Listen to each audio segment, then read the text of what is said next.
Diphu plus মিডিয়াক প্ৰথমে ধন্যবাদ জ্ঞাপন কৰিছোঁ। 52তম কাৰ্বি যুৱ মহোৎসৱ প্ৰস্তুতি প্ৰায় শেষ বুলি আমি ক'ব পাৰোঁ। কালি দিনটোৰ এটা আধাৰ যিটো কৰিবলগীয়া আছে, কালি দিনটো শেষ হৈ যাব। গতিকে ইয়াত 15 তাৰিখে ৰিচিপশ্যন হ'ব। এই আৰ্টিষ্টবিলাকে ইয়াত 15 তাৰিখ আহি উপস্থিত হ'ব।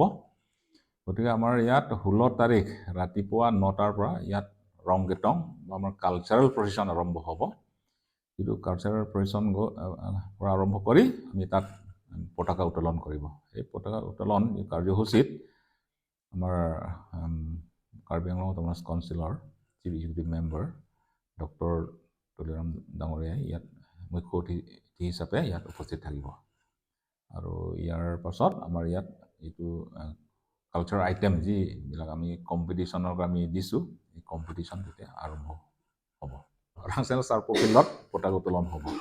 বাহিৰৰ আৰ্টিষ্টবোৰ আমি দুটা টিমক মাতিছোঁ। টিমনে এইটো এটা হৈছে উজবেকিস্তান, যিটো হাৱাজ নেকি তেনেকুৱা এটা টিম আছে বেণ্ড, তেওঁলোকে আহিব 18 তাৰিখ ৰাতি নিশা। তাৰপিছত 19 তাৰিখ নিশা পৱনদ্বীপ আহিব।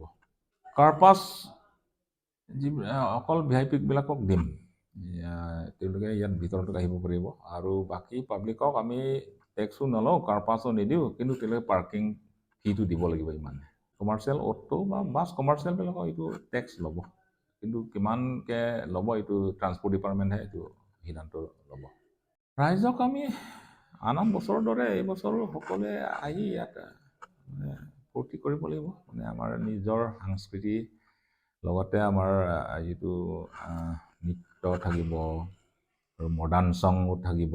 ইয়াত কিছুমান বাহিৰৰ পৰা যি আহিব আৰ্টিষ্টবিলাক, তেওঁলোকে ইয়াত নাচিব, ডান্স কৰিব।